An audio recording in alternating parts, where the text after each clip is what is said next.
Team 11 की बैठक सुबह 11 बजे शुरू की। उन्होंने सर्वप्रथम आज संपूर्ण लॉकडाउन की व्यवस्था की समीक्षा की। उन्होंने, आपको कल मालूम है कि जिन जनपदों में कुछ ज्यादा केसेस थे, उनके संदर्भ में वरिष्ठ अधिकारी निर्धारित किए थे। 18 जिलों में वरिष्ठ प्रशासनिक अधिकारी, वरिष्ठ पुलिस अधिकारी और वरिष्ठ चिकित्सा विभाग के अधिकारी पहुंच गए हैं और एक जनपद और उन्होंने आज शामिल किया है वरिष्ठ स्तर पर समीक्षा के लिए, संत कबीर नगर, जहां कमिश्नर बस्ती और आईजी बस्ती को वरिष्ठ प्रशासनिक और पुलिस अधिकारी नामित किया गया है। मुख्यमंत्री जी ने लॉकडाउन की व्यवस्था की आज समीक्षा करते हुए यह पुनः बल दिया कि जो हॉटस्पॉट की पूरी योजना उत्तर प्रदेश की है वो महत्वपूर्ण है और वो काफी कारगर साबित हो रही है। और मुझे बताने में स्पष्ट करना है कि अब जो हॉटस्पॉट एरियाज हैं, 90-95% केसेस जो है हॉटस्पॉट के अंदर से ही आ रहे हैं या उन केसेस से आ रहे हैं जिनकी टेस्टिंग हो गई है और रिपोर्ट 1 या 2 दिन बाद प्राप्त हो रहे हैं। आज आपने जो संख्या देखी है, अभी प्रमुख सचिव स्वास्थ्य बताएंगे, वो ऐसे जनपदों से है जहां तबलीगी जमात और उनसे जो जुड़े व्यक्ति हैं, उनसे जो अवशेष लोगों की चेकिंग रह गई थी वो लगभग अब पूरी हो गई है और उसकी आज समीक्षा की गई कि ऐसे सभी हॉटस्पॉट्स के अंदर मजबूती से जो है कार्रवाई की जाए। गृह विभाग की सूचना के अनुसार अब तक 30,163 एफआईआर लॉकडाउन के संदर्भ में दर्ज की गई है और अब तक लॉकडाउन को मजबूत रखने के लिए 24 लाख से अधिक वाहनों को चेक किया गया है और 31,000 वाहन सीज कर दिए गए। चेकिंग अभियान में लॉकडाउन में लगभग 11 करोड़ 70 लाख रुपया वसूल कर लिया गया है और आवश्यक वस्तुओं के लिए 11 करोड़ 69,59,51,302 रुपए और आवश्यक वस्तुओं के लिए 1,79,090 वाहनों को परमिट जारी कर दिए गए। लॉकडाउन और पूरी व्यवस्था को मजबूती से लागू करने के लिए 679 लोगों के विरुद्ध 539 एफआईआर दर्ज की गई हैं और अब तक 242 लोगों को एफआईआर दर्ज करके गिरफ्तार भी कर लिया गया है। यानी लॉकडाउन को काफी मजबूती से लागू किया गया है और हॉटस्पॉट वाले जो जनपद हैं, अब करीब 389 हॉटस्पॉट्स हैं जो 234 थानों में हैं और इनमें लगभग 35 लाख लोग चिन्हित किए गए हैं, लगभग 6,24,000 मकान हैं और इनमें ही 1373 कोरोना के पॉजिटिव केसेस पाए गए। भारी मात्रा में चालान करने के बाद, मजबूती से कार्रवाई करने के बाद जो तबलीगी जमात के और उनसे जुड़े हुए कॉन्टैक्ट्स थे, लगभग सभी का क्वारंटाइन भी, टेस्टिंग भी, चेकिंग भी कर ली गई है और काफी मामलों में डिजास्टर मैनेजमेंट में, एपिडेमिक्स एक्ट में एफआईआर भी दर्ज की गई। जो विदेशी थे, 45 एफआईआर कुल विदेशियों के खिलाफ की गई है और अब 259 पासपोर्ट जब्त कर लिए गए हैं और 66 ऐसे हैं जो नेपाल देश के नागरिक हैं। एपीसी साहब की रिपोर्ट के अनुसार यह बताना चाहेंगे कि आज सूचना जो मिली है, अब 37 लाख लीटर दूध का वितरण हो रहा है और 57 लाख लीटर दूध का उपार्जन हो रहा है। लगभग 51,000 दुकानों से डिलीवरी, वाहनों से डिलीवरी की जा रही है और कल जो है 12,71,000 फूड पैकेट जो है वितरित किए गए हैं। माननीय मुख्यमंत्री जी ने कल एक महत्वपूर्ण घोषणा की थी कि हमारे प्रदेश के जो बाहर क्वारंटाइन में 14 दिन के क्वारंटाइन में जो हमारे कामगार हैं, जो मजदूर हैं, उनको जो है वापस चरणबद्ध रूप से लाने की व्यवस्था की जाए। हरियाणा राज्य से लगभग 82 बसों में आज प्रथम चरण में 2,224 लोग लाए जा रहे हैं और लगभग सभी बसें उत्तर प्रदेश आ गई हैं और प्रदेश के 16 जनपदों में ये बसें पहुंचकर पुनः इनको क्वारंटाइन में अपने जनपद में ही एक सुदृढ़ और मजबूत व्यवस्था के तहत मेडिकल चेकअप कराने के बाद रखा जाएगा। इनके भोजन पानी की अच्छी व्यवस्था की जाएगी और ये इंश्योर किया जाएगा कि इनको कोई कठिनाई किसी तरह की ना हो। 2,224 आज आ चुके हैं और लगभग कल मिलाकर जो है 11,000 से अधिक लोग आएंगे। 24 आ चुके हैं हमारे प्रदेश में, 16 जनपदों में पश्चिम के जाएंगे। आज माननीय मुख्यमंत्री जी ने मेडिकल इन्फेक्शन को रोकने के लिए विशेष जो है बैठक में चर्चा की और उन्होंने ये कहा कि डॉक्टरों सहित चिकित्सा कर्मियों को प्रत्येक दशा से संक्रमण से सुरक्षित रखा जाए। मेडिकल इन्फेक्शन की रोकथाम के लिए एक नया निर्देश उन्होंने दिया है कि डेडिकेटेड टीम केवल मेडिकल इन्फेक्शन रोकने के लिए बनाई जाए, यानी पूरी मेडिकल व्यवस्था के साथ साथ इन्फेक्शन रोकने के लिए डेडिकेटेड टीम बनाई जाए, यानी अलग से जो है अधिकारी नियत किए जाए जो केवल इन्फेक्शन रोकने के लिए हो। और इस टीम में सरकारी और निजी अस्पतालों के मेडिकल इन्फेक्शन को भी फोकस किया जाए और स्वास्थ्य विभाग और चिकित्सा शिक्षा विभाग प्राथमिकता पर इन टीमों का गठन कर दे। संभवतः ये टीमें आज ही गठित हो जाएंगी कि मेडिकल इन्फेक्शन किसी तरह से ना हो। मुख्यमंत्री जी ने कोविड अस्पतालों की श्रृंखला में चिकित्सालयों पर ऑक्सीजन पर विशेष बल दिया है। उनकी ये मानना है कि यदि लेवल 1 के अस्पताल में भी ऑक्सीजन की व्यवस्था हो जाए, लेवल 2 के अस्पतालों में ऑक्सीजन की व्यवस्था हर बेड पर तो हो ही जाए, वहां वेंटिलेटर की व्यवस्था भी हो जाए, तो प्रथम चरण में ही जो मरीज हैं उनको अगर सहूलियत और मेडिकल अटेंशन मिल जाएगा तो हमारे यहाँ जो है उनको बचाने में और उनको स्वस्थ करने में बहुत अधिक लाभ मिलेगा।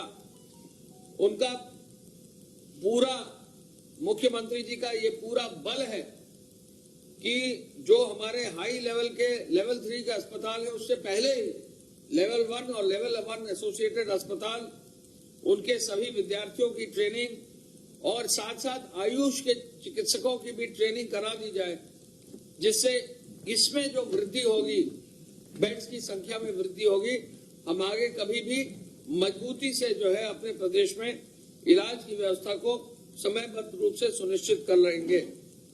L1 अस्पताल पर जो प्रथम चरण है उस पर उन्होंने आज फोकस किया है और मुझे बताकर खुशी है कि अभी प्रमुख सचिव स्वास्थ्य आएंगे और डिटेल्स बताएंगे, लेकिन निरंतर प्रतिदिन हर अस्पताल को अपग्रेड किया जा रहा है।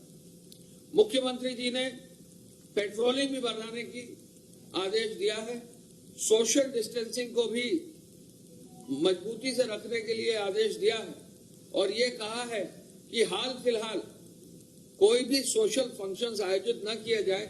ये सबके अपने व्यक्तिगत हित में है, सबके अपने पारिवारिक हित में है, सभी फैमिली के साथ साथ जो है उनकी सोसाइटी के हित में है और सबके हित में है कि अभी कोई सोशल गैदरिंग ना हो।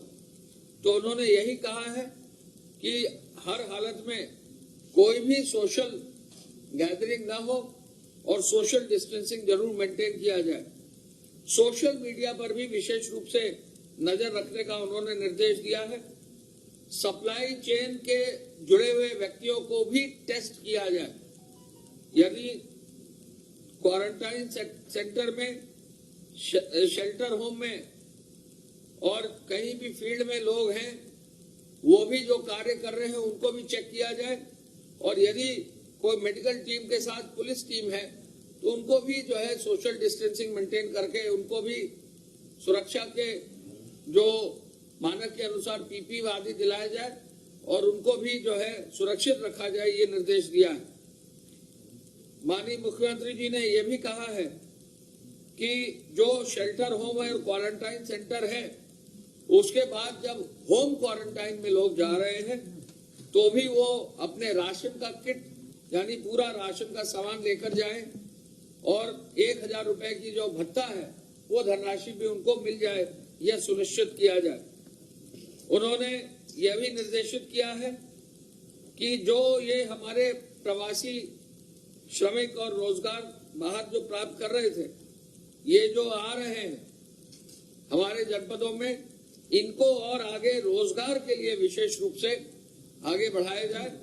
उन्होंने 15 लाख रोजगार तैयार करने के लिए पिछले 2 दिन से उन्होंने बैठक भी की है उच्च स्तर पर, जो है माननीय मंत्रिपरिषद के सदस्यों के साथ योजना भी अंतिम बहुत ही जल्दी 1 या 2 दिन में करने जा रहे हैं और 15 लाख से अधिक लोगों को रोजगार भी देने की हमारे प्रदेश में गांव में व्यवस्था होगी।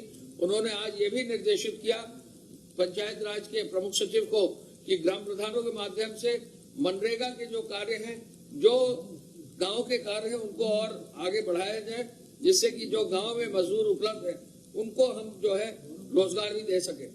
हमें बताकर ये खुशी है कि आज की तारीख में ग्रामीण स्तर पर ग्राम पंचायत विभाग के द्वारा जो सूचना दी गई है उसके अनुसार 44,478 परियोजनाओं में जो कुल 18,823 ग्राम पंचायतें हैं उनमें 4,23,231 अकुशल श्रमिक कार्य कर रहे हैं।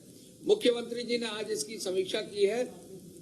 मैं फिर से आंकड़े बता दूं, 18,823 ग्राम पंचायतें हैं।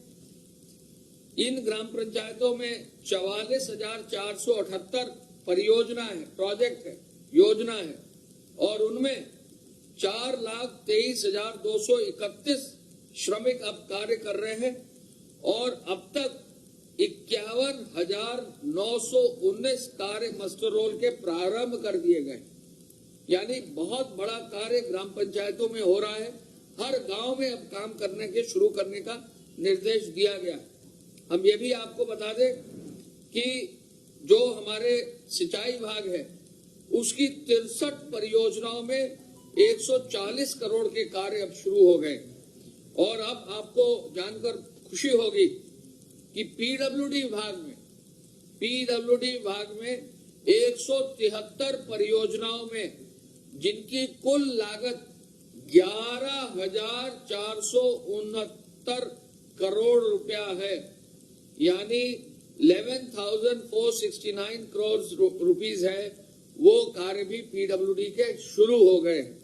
हमने आपको पहले ही बताया है कि हमारी जो एक्सप्रेसवेज हैं, माननीय मुख्यमंत्री जी ने कल वीसी में पुनः निर्देशित किया सभी जिलाधिकारियों को कि जो ग्रामीण क्षेत्र में निर्माण के कार्य हैं, यथा एक्सप्रेसवेज, यथा सड़क, पीडब्ल्यूडी के कार्य, ग्राम पंचायत के कार्य, सिंचाई के कार्य, ग्रामीण पेयजल योजना के कार्य, जो भी और अन्य अमृत योजना के कार्य, जो भी नगर निकायों के भी जहां पर हॉटस्पॉट नहीं है वहां पर कार्य, इन सभी कार्यों को उन्होंने शुरू करने के लिए डीएम्स को और वहां के सभी वरिष्ठ अधिकारियों को कहा है।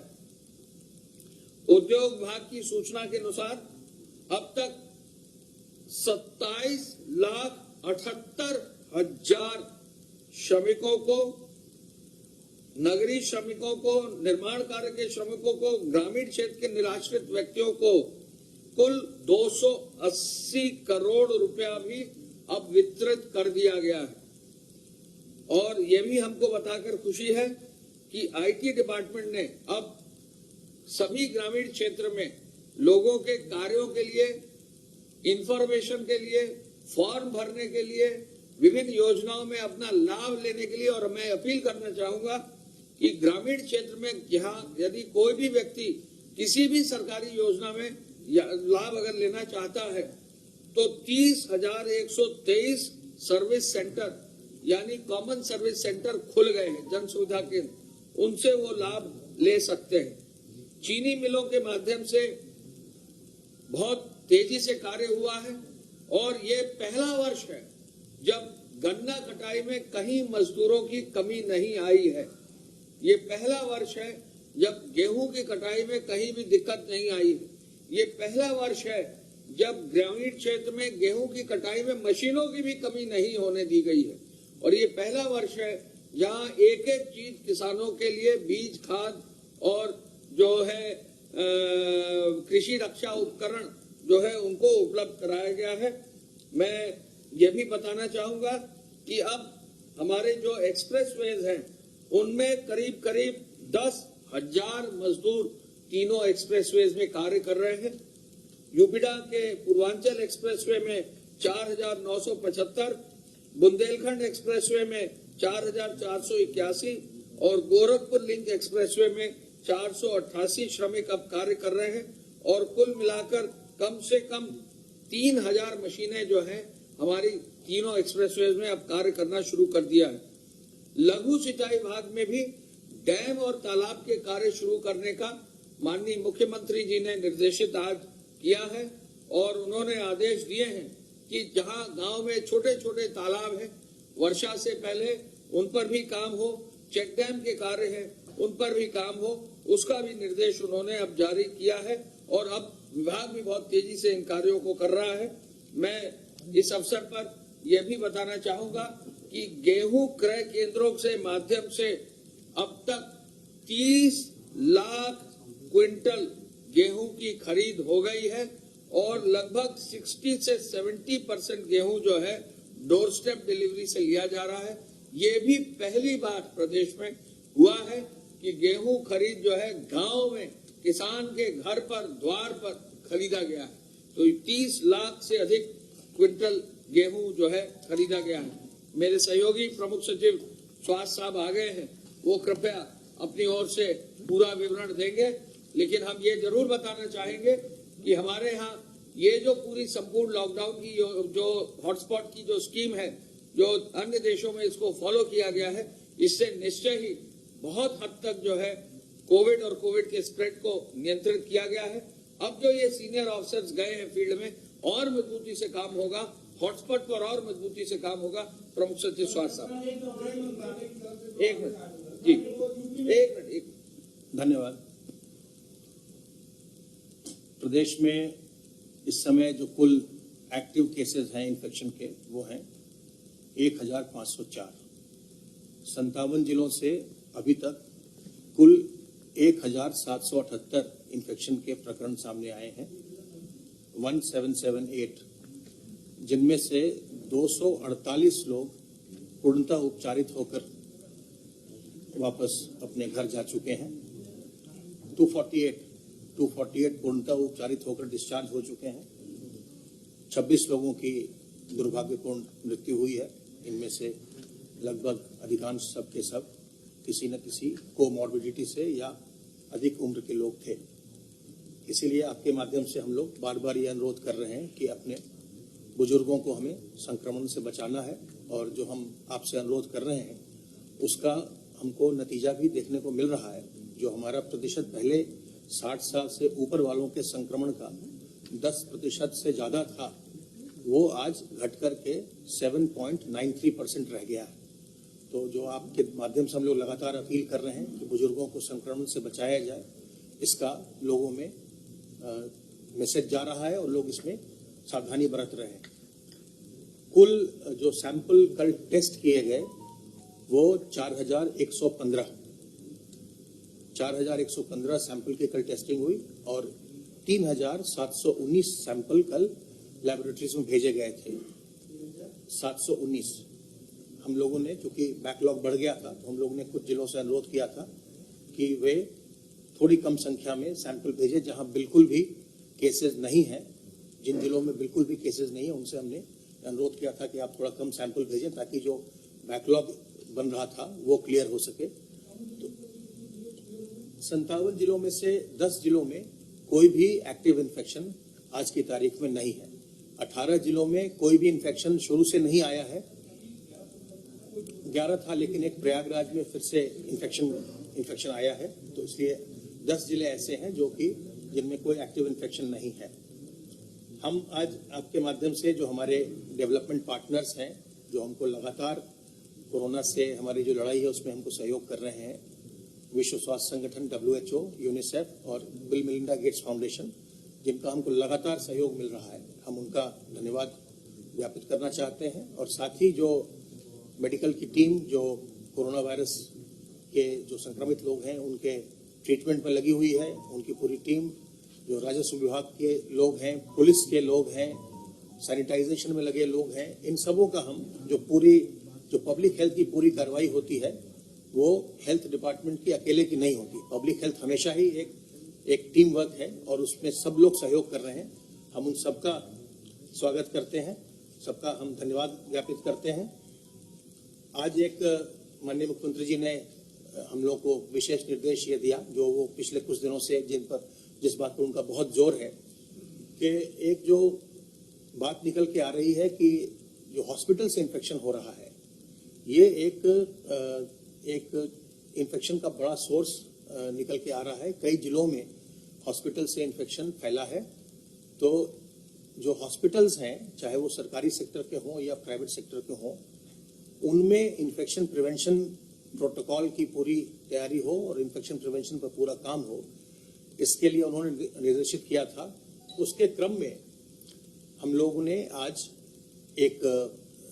ये निर्णय किया है कि हर जिले में एक इन्फेक्शन प्रिवेंशन प्रोटोकॉल को ऑब्जर्व करवाने के लिए, चाहे वो सरकारी अस्पताल हो या प्राइवेट अस्पताल हो, एक एडिशनल CMO के नेतृत्व में एक टीम का गठन किया जाएगा, जिसमें IMA के प्रतिनिधि भी होंगे, जिसमें और अन्य डॉक्टर्स होंगे, और उसमें हम WHO और यूनिसेफ के जो हमारे वर्कर्स होते हैं फील्ड में, उनको भी हम उसमें इनकॉर्पोरेट करेंगे।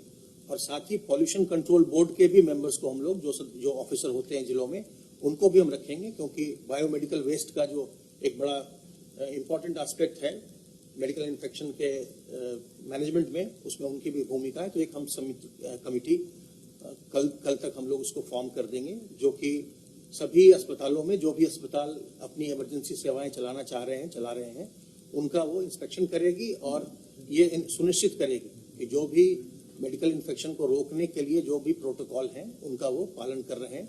और उनको हम लोगों ने जो प्राइवेट हॉस्पिटल्स हैं और सरकारी हॉस्पिटल्स की तो हम लोगों ने ऑन साइट ट्रेनिंग की हुई है इन्फेक्शन प्रिवेंशन की। जितने प्राइवेट हॉस्पिटल्स हैं इनको हमने जूम प्लेटफॉर्म पर ट्रेनिंग दी थी, और आपको हमने पहले भी बताया था कि 2500 से ज्यादा नोट्स पर 3 दिनों में हम लोगों ने ट्रेनिंग की थी। उसमें लोगों ने, प्राइवेट हॉस्पिटल्स के चिकित्सकों ने भी उसमें और अन्य स्टाफ ने प्रशिक्षण प्राप्त किया था। लेकिन अब हम लोग जो ये कमेटी बनाएंगे उसके माध्यम से जिलों में ऑन साइट ट्रेनिंग भी देंगे। जिलों में भी उनको हम क्लासरूम ट्रेनिंग टाइप का सोशल डिस्टेंसिंग को मेंटेन करते हुए उनको उपलब्ध कराएंगे, ट्रेनिंग देंगे। और साथ ही उनके जो भी एस्टैब्लिशमेंट्स हैं उनका हम ऑडिट भी करवाएंगे कि वो इन्फेक्शन प्रिवेंशन के प्रोटोकॉल का पालन कर रहे हैं।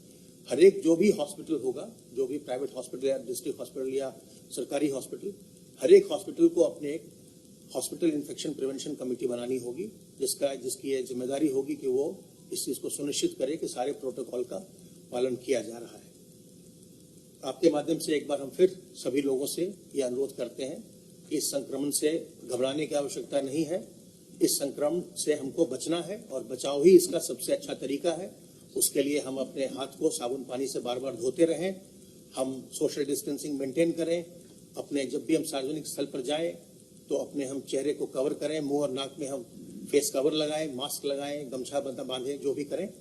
और अपनी इम्यूनिटी को हम बूस्ट करने के लिए जो भी कार्रवाई होती है उसको हम करते रहें, चाहे वो जी नहीं, उनकी कुल संख्या 1040 है। 1778 में से कुल संख्या 1040 है। बहुत बहुत धन्यवाद। इसमें 268 करोड़ रुपया अब तक कोविड फंड में आ चुका है।